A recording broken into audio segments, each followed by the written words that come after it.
Na hii leo nataka nizungumze na mwanamke unayenisikiliza lakini pia unayenitizama. Kwa sababu jamanini, tusifanye waume ama wanaume kuwa watumwa wa mapenzi. Hilo la kwanza. Pili, inahitajika ijulikane kwamba ni kila ndoto ya mwanamume kumpata mwanamke mtamu. Hapo kwenye mwanamke mtamu, wewe unajiuliza ya kwamba hivi wanawake wote tupo sawa? Wanawake wote hatupo sawa.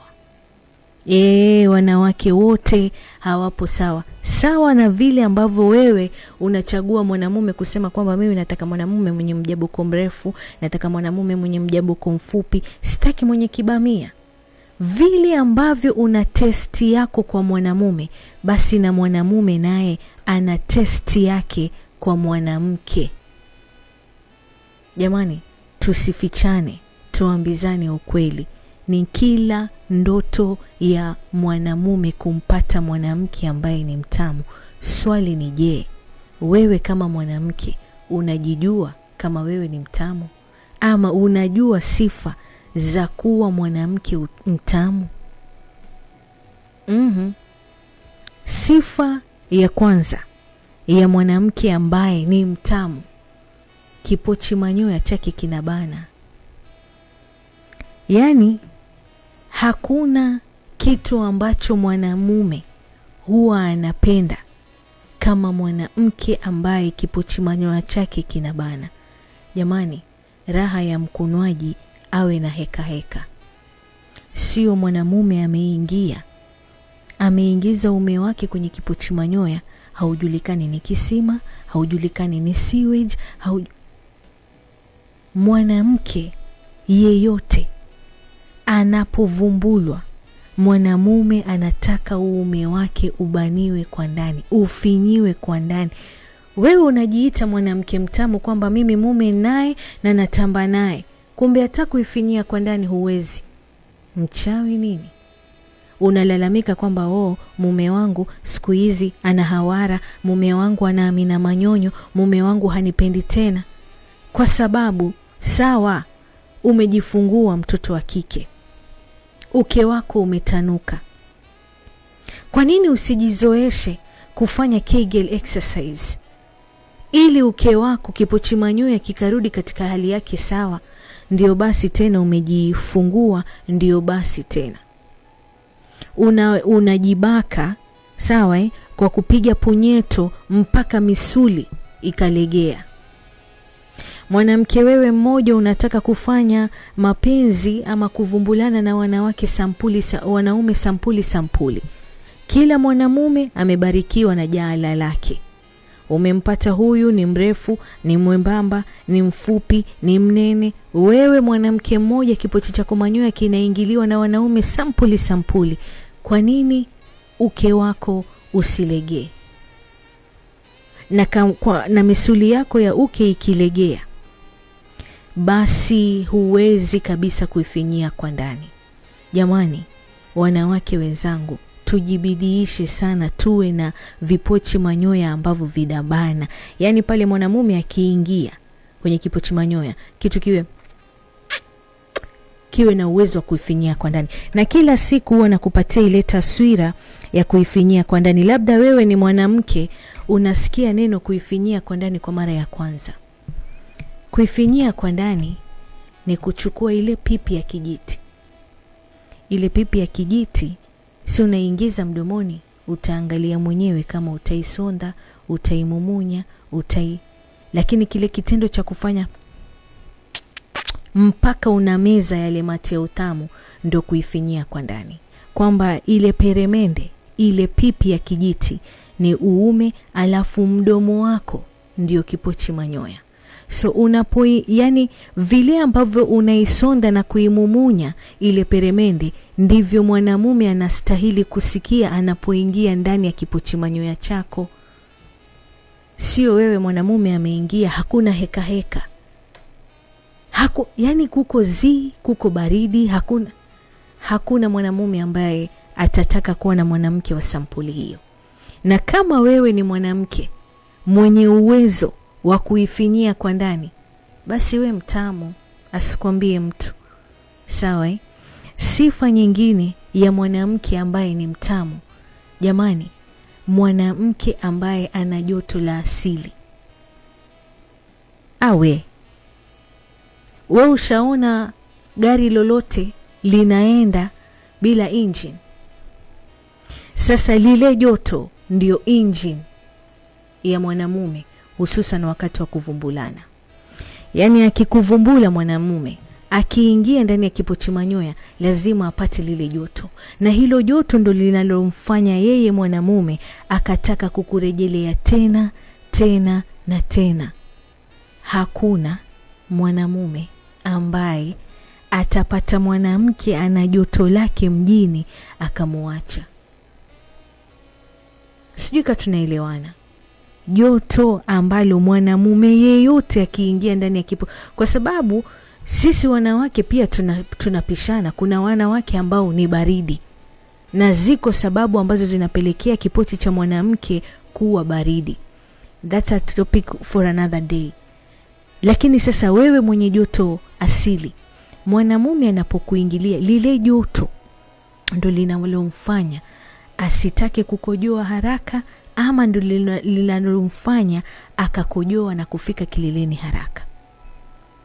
Na ukipata mwanamume ambaye hilo joto analihimili, kwamba anataka kukaa muda mrefu, basi we mtamu. Shangazi, awe mtamu, asikwambie mtu. Na hakuna ni ndoto ya kila mwanamume kupata mwanamke ambaye, jamani, ana joto. Kwa sababu lile joto ndo linamfanya mwanamume akapatwa na msisimko, akapatwa na hisia, misuli ikasimama, uume ukakasirika mpaka ukateuka. Sasa wewe mwanamke mwenzangu na mie ambaye ukiingia, mwanamume akikuingilia ndani ya kipochi manyoya, uko baridi. Kuna vitu fulani ambavyo havipo sawa, na unahitajika ujifanyie kazi ili uwe na joto la asili. Kando na kwamba tumia karafuu, sijui tumia tangawizi, tumia kitunguu saumu kurejesha joto lako, lakini mwanamke ambaye ni mtamu huwa ana joto lake la asili. Sawa? Usiwe si raha mwanamume akikuingilia alafu uko baridi. Si vizuri. Mwanamke mtamu ni yule ambaye ana joto lake la asili, kwa sababu lile joto ndiyo kama engine ya gari ya mwanamume. Sijui kama tunaelewana. Jambo jingine la tatu ambalo litakufanya wewe mwanamke kuthibitisha kwamba wewe ni mtamu, jamani, utelezi. Utelezi bwana. Kwa sababu raha ya kipochi manyoya ambacho ni kitamu ni kinachochezewa kikaitikia, na kuitikia kwake ni kutoa ule ute ama ule utelezi. Ule utelezi unasaidia mwanamume katika kupenetrate ama kuingiza uume wake ndani ya kipochi manyoya kiulaini, pasi na wewe kama mwanamke kupata maumivu wakati wa kuvumbulana. Hii ndiyo injini yenyewe sasa ya burudani. Sawa? Hakuna kitu kizuri kama kuendesha gari kwenye lami ambayo haina matuta, haina mapande, haina, yani lami safi. Wewe ukiingia unateleza tu kwenye barabara. Ndio ndoto ya mwanamume yeyote. Anapenda kwamba akimpiga mnyonyo mwanamke wake, akimsonda, akimkunja, akimroli, akimshika na kipochi manyoya kiitikia. Manake inafikia wakati mwanamume huwa anataka kuzungumza na kipochi manyoya tu. Hataki wewe mwanamke uzungumze, hapana. Na raha ya kuzungumza na kipochi manyoya ni kipochi manyoya kutoa zile tanakali za sauti, kwamba hapa sasa hivi kipochi manyoya kimeitikia, kwamba kimekubali, kina utelezi. sio kwamba mwanamume anakuchezea, kwa sababu unaambiwa ile foreplay, kule kuchezeana kabla ya mwanamume kukuingilia, unahitajika kama dakika 30 25 kukuchezea vizuri, inaitwa hiyo foreplay. Sasa kuna wanawake wengine ambao ndani ya hizo dakika atamaliza kipochi manyoya kinamwangalia hivi, hakiitikii, hakitukusiki, yani hakifanyi kitu chochote, kinamchokesha mwanamume. Raha ya kipochi manyoya ambacho ni kitamu ni hicho ambacho kina utelezi, na utelezi unasaidia ule wakati wa kuvumbulana, wewe mwanamume, wewe mwanamke kunradhi, usipate zile minor glances, ile michubuko midogo midogo, kwa sababu hiyo kuingiliwa kama haujatayarishwa na kutoa ule ute ama utelezi, trust you me, michubuko hiyo itakupelekea wewe ukose hamu ya tendo la ndoa, lakini pia kuchukia kabisa, kwa sababu hakuna mwanamke atakayestahimili kuvumbulwa wakati anahisi uchungu, na ni maumivu makali sana kuvumbulwa kama kipochi manyoya hakina utelezi. Sasa huwa inakuwa rahisi sana kwa mwanamume kupata mwanamke ambaye yani hana shida, kipochi manyoya chake kiko healthy. Na kipochi manyoya chako ambacho kikiwa healthy ni ina maana kwamba estrogen level yako iko sawa.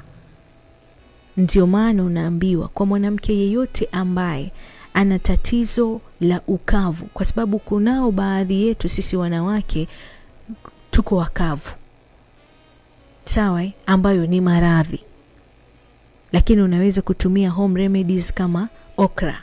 Kwenye okra water, yani okra ni mabenda, ukayatumia mabenda kama maji, lakini pia mabenda hayo ukayachanganya na mboga na ukatumia ili kuleta utelezi kwenye kipochi manyoya. Sasa hizi sifa ambazo nimezitaja kuhusiana na mwanamke ambaye ni mtamu, wewe una ngapi? Na kama huna, kuanzia leo jitafakari, wewe ni mtamu?